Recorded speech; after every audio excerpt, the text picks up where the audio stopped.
ചേച്ചി ഒരു ഡൗട്ട് ചോദിച്ചോട്ടെ ഒന്ന്. അതെ, നമ്മളിപ്പോ ഈ അഗ്നിപരീക്ഷ നടത്തുന്നുണ്ടല്ലോ, അപ്പൊ അതിലെ ആൾക്കാർ, ഒരുപാട് ആൾക്കാർ ചേച്ചിയൊക്കെ പറയുന്നതിലൊക്കെ വിമർശിച്ചു പറയുന്നുണ്ട്, നിങ്ങളത് ചെയ്തത് ഫെയർ ആയിട്ടാണോ ചെയ്തതെന്നൊക്കെ. അതെന്താ ശരിക്കും അങ്ങനെ ഒരു ട്വിസ്റ്റ് വരാൻ വേണ്ടി TRP റേറ്റിംഗിന് വേണ്ടിയാണോ ചെയ്യുന്നത്? റേറ്റിംഗ് കുറവാണ് ഉണ്ട്, പക്ഷെ കേറുന്നു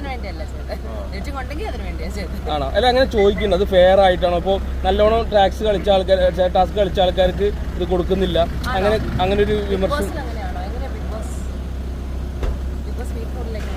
അതേപോലെ തന്നെയാണോ ചെയ്യണം? അങ്ങനെയാണ്. പിന്നെ അതുപോലെ തന്നെ കുറെ ജഡ്ജസ് തമ്മിൽ തന്നെ ഒരു അങ്ങോട്ട് പൊരുത്തില്ലായ്മ, അടിപടി അത് വേണം. പിന്നെ ചിലതൊക്കെ മാസമായിരുന്നു.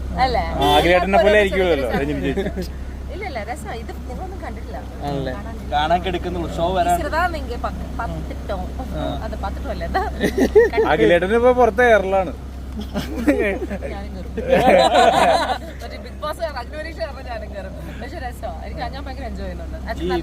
ചാടിയിട്ടുള്ള പരീക്ഷകളൊന്നും ഇരിക്കണ്ടോ?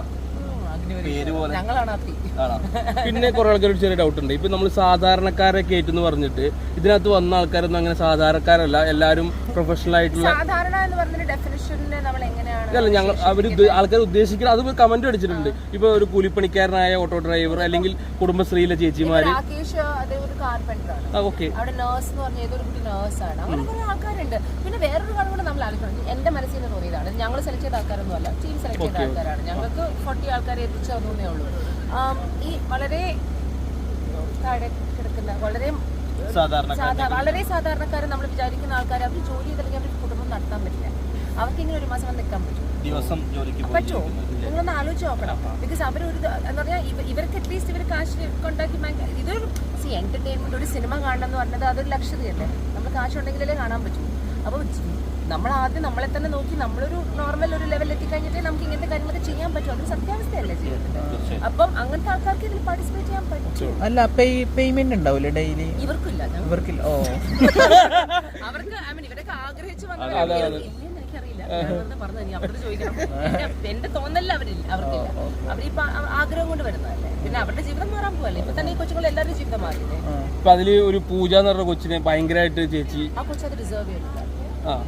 ഭയങ്കരമായിട്ട് ഷൗട്ട് ചെയ്യുന്നുണ്ടായിരുന്നു. ഭയങ്കരമായിട്ട് നന്നായിട്ട് ഷൗട്ട് ചെയ്യുന്നുണ്ടായിരുന്നു. പക്ഷെ ഇതൊക്കെ ഇതൊരു ഷോ അല്ലേ. പൂജയ്ക്കും എന്നോടും എനിക്ക് പൂജയോടും പേഴ്സണൽ ആയിട്ടൊന്നും ഇല്ലല്ലോ. പൂജ അവിടെ വന്നു, പൂജയുടെ ബെസ്റ്റ് പൂജ ചെയ്തു. അത് ചില കാര്യങ്ങൾ നമുക്ക് ആസ് ജഡ്ജസ് അത് കറക്റ്റ് ആണെന്ന് തോന്നിയില്ല. പൂജ റിയാക്ട് ചെയ്യുന്ന ഒരാളാണ്, പൂജയുടെ സ്ട്രാറ്റജിയാണ്, പൂജ അത് ചെയ്തു. പക്ഷെ ടോട്ടാലിറ്റിയിൽ വന്നപ്പം അങ്ങനത്തെ ഒരാൾ ബിഗ് ബോസ് വീട്ടിലേക്ക് പോകണ്ടെന്ന് ഞങ്ങൾ തീരുമാനിച്ചു. സീസൺ 8 പണി തന്നെ ആയിരിക്കും. അതല്ല ആലോചന ഇതിന്റെ പണി ഞാൻ ഇല്ല. ഹാപ്പി ഓണം.